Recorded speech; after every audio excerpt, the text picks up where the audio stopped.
Um, Please welcome back Roberto Minervini. Thank you.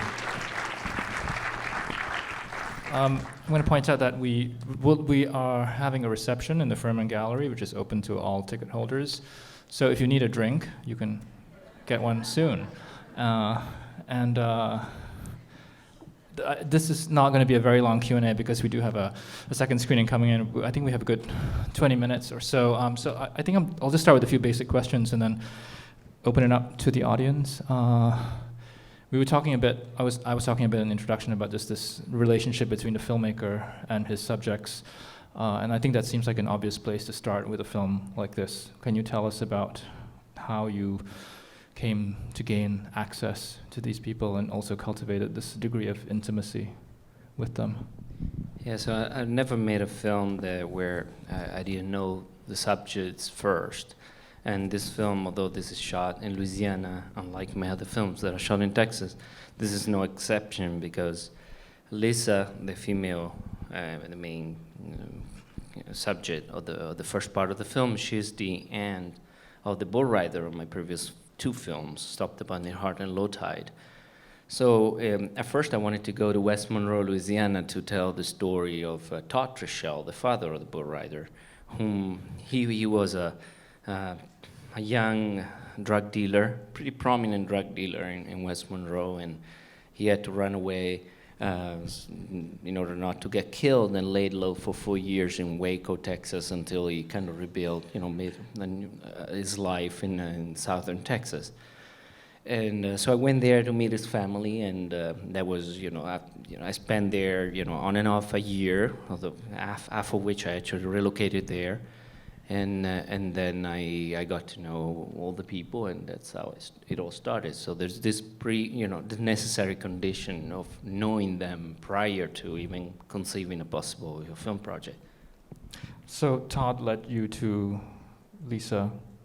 And can you talk then a little bit about how you were led to this, what is sort of the last part of the film with the militia, how that came about and the decision to structure the film in these two parts? Yeah, there's also, first of all, there's also family ties in there. I don't know who saw Stop the Bundy Heart, but among those, I don't know who recognized Colby in a brief scene with the militia. Actually, Colby and his brother joined the militia briefly. They quit the militia for a while, so there's also family ties there. Why putting these two parts together? Well, at first I didn't. Although I've known some of the people in the militia for a while. They invited me during the protest at Bundy Ranch. They wanted me to document it. They invited me to an armed protest in front of the White House. But when I started working with Mark and Lisa in the community in this ghetto of West Monroe called Balconville, I realized that the leitmotif, it was, it was anger. I mean, the anger was very obvious in the film, but not only that, the fact, I remember one day Mark telling me that how convenient it was for the local government to have them registered as felons because they couldn't, apart from not being able to vote, they couldn't own guns. And they always told me that if they could own guns legally, they wouldn't be playing the part of the victim, they'd be striking. And that's where I thought that there would be a connection, at least conceptual, political, with the second part, with the militia. Can you talk a bit about how you worked with, I think, the characters in the first part of the film, especially, I guess, Lisa and Mark? There are obviously scenes that are very intimate, sexual, drug taking. I mean, were those scenes? You can talk about the process of collaborating with them, decisions that were made about what you wanted to show, and how you talked to your subjects about these scenes. Well, since the beginning with them, there was an intention of not censoring ourselves. And again, I can talk. I mean, I can talk to them at a pretty, they're very, very aware of the power of censorship and lack of thereof. They're very aware of the fact, the impact that they're not censoring themselves would have on audiences. So we talked about that a lot. And so since the beginning, we talked about that, and we they dictated, the genesis of those scenes is really it's theirs, and they dictated the limitations.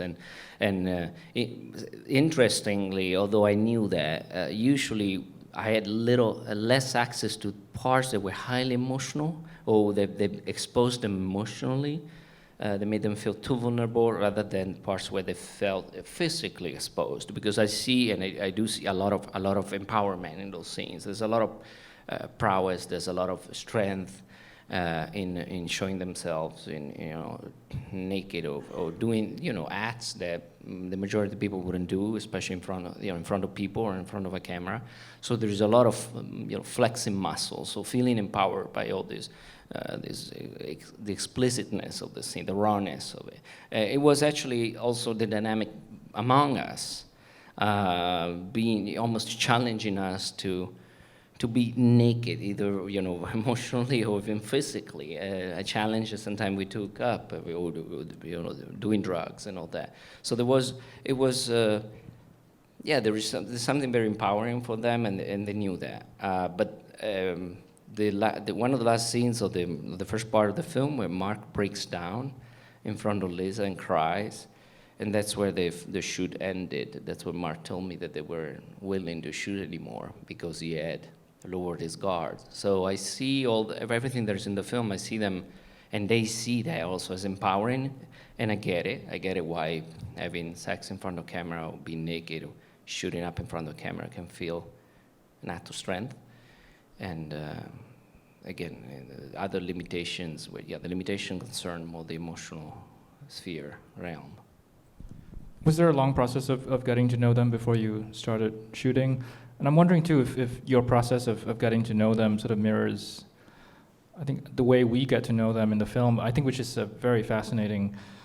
These are sort of, I think, figures who get progressively more complicated and surprising, actually, sort of like challenging perhaps one's expectations and assumptions as the film progresses. And I'm wondering if that mirrored your experience of becoming acquainted and becoming close with them. Yeah, it took a while getting to know each other, being intimate with each other, creating a safe space where we can feel, intimate and close and have empathy for each other. It took a while. It's an ongoing process. But what made us feel intimate, what made us feel close, was actually this genesis, the process of really the creative process, which involved all of us. Usually in the morning, we always have at a meeting, and we thought about what we could document, observe, what we could reenact. And we worked almost algorithmically. Okay, if we go from A to B, how can we go there? Is there some truth that will lead us there? There's something that you want to bring to the table. Is that what you want to bring? Is it completely fiction, or is it real? And so they're really involved in that creative process, and they led me very often led me into the shoot. So. This kind of passing the baton to each other, again, helped us create trust. Reviewing footage together, being involved from the beginning to the end, was something very, very bonding, really, that allowed us to bond. You shot the film 2.5, 3 years ago? 2000 I shot in 2000. I started in 2013 until 2014, yes. Obviously there's mention of Obama, there's a memorable Obama mask, and there's mention of Hillary Clinton. But I think watching the film now, I think it's very hard not to think of Donald Trump in many ways. And I'm wondering if you've given much thought to this. This is, I think, a most obviously and explicitly political film, and how it sort of ties in with the current political climate, where I think certain things that this film deals with have, it's not that they're new things, but I think they're now suddenly in the foreground of the national conversation. Yeah, a lot of them are, at the time I didn't know, but now I do, that a lot of them are Trump supporters. And I get it.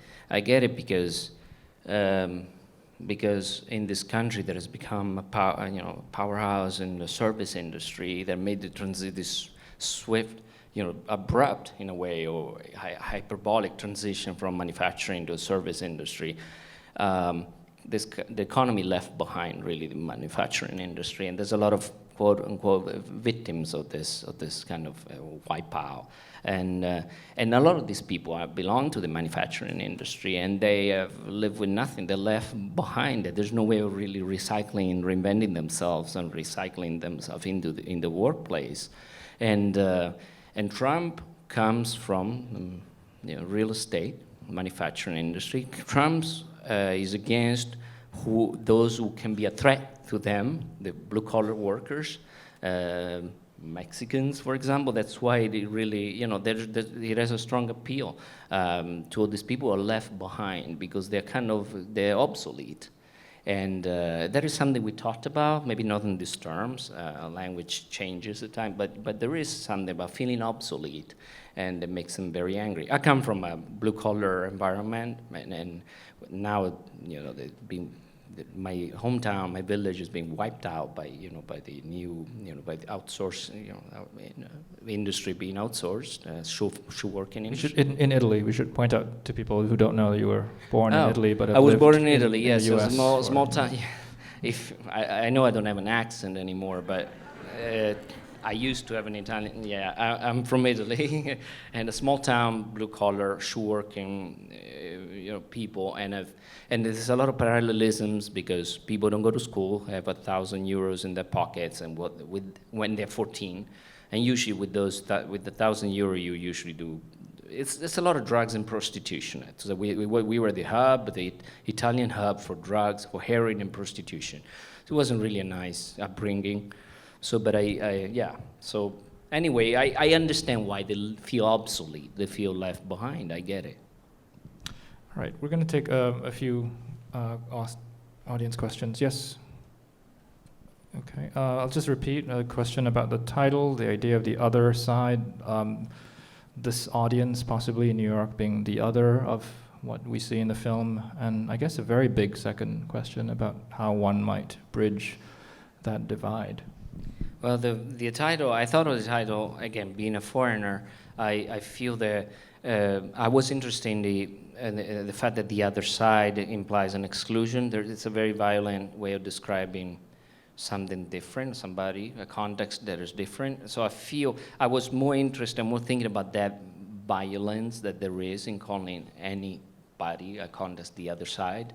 And I find it still, I'm really appalled, but when I read in the press, we know political correctness is important for civil convivence, but when I see press about this film, I see how easy it is to call them misfits, druggies, and it's extremely derogatory. So that's also when I think of the other side, I feel how violent it can be to call people. And the second question, if you ask me, so how they see us, I think it's more a vertical division, more the horizontal, more lateral. It's a vertical, it's a class thing. It's a class thing. How do we see us? Well, it depends. Some of us will be, the elite. Some others, I have blue-collar roots. I live as a blue-collar guy in parts. In parts, I live like an elitist bourgeois guy. So it depends. So it all depends. Too bad they're not here, but they were in Kando. But what can we bridge the gap? I don't know. Of course, if you ask me, and I talk to them about it, I believe that if you don't have welfare and public education is what really can, bridge at least the gap, class-wise. I think if there's no public education, free education, and welfare system, they are strongly, relegated, rooted, in the social system, then there's very little chance to gap it. And then the other one is the lack of presence of, the divide between public opinion and institutions, especially political institutions. The fact that we talk politics, I live in the South and I know we are mentioned in politics only during presidential campaign, and that is something I've seen in Italy, and creates contributes to create a bigger, a wider divide. Yes. Yeah, I think. Just quickly repeat question about Roberto's sort of status as an outsider, foreigner, Italian coming into these communities. I think I'm more of an outsider and more of an insider at the same time of some Americans, because I live there. That is a necessary condition to make me a credible voice of the South of those communities. I'm not going anywhere. I'm there and I'm accessible. There's an open door policy between me and them, but I'm also an outsider. So, which is a factor for me, the way I actually I present myself to them. I mean, being an outsider is tough. I've been an outsider and a migrant for the past 25 years, and I struggle with that. I struggle with the sense of identity, but most importantly, for belong. I want to belong, and this wanting to belong pushed me to really get involved in a lot of the local community. I sponsored bull riders. I got into the bull riding, the rodeo scene. I adapted. I learned how to shoot.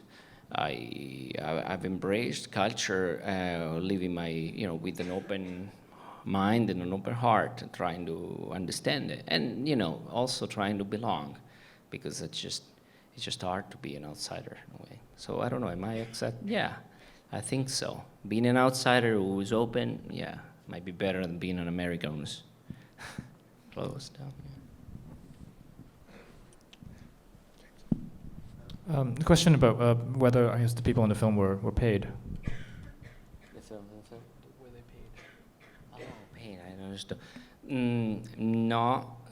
No, but with Mark and Lisa, like for all my films, we give some contribution in the shape of helping out, whether it is rent or other things.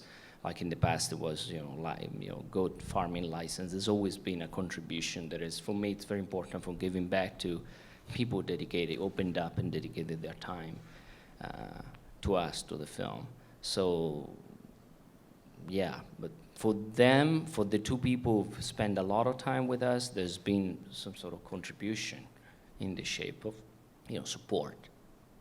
Yeah. We have time for a final question. Is there? Yep. What did you learn about yourself? Well, yeah, it's been, yeah.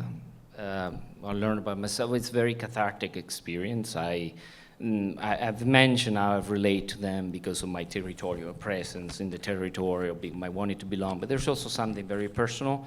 I say my being blue collar, but there's also, the drug addiction, going through that, and there's aspects that time, the anger. So I was okay. So I got sober 8.5 years ago, and I got clean 8.5 years ago. And also, when I was young in Italy, although ideologically I was the other side of them, but I do believe in the armed revolt, that the solution for political change was an armed revolution. So a frontal attack against institutions. At that time, I believed in that. I believed that killing politicians was the way. The Red Brigades were an inspiration in my time. So I always relate with my characters. I relate in a way. There's something very cathartic about seeing people that are a generation younger than I am, going through some inner turmoil that is also generated by the context, the social context. So it's painful, and it's very personal and cathartic to go through that. So what have I learned? Perhaps I'm not so different than them, despite the differences. All right, you'll have time to get a drink at the reception and come back for the next film if you'd like. And Roberto will also be there if you have any burning questions for him. I want to thank you, Roberto, for being here, and thank you all for coming.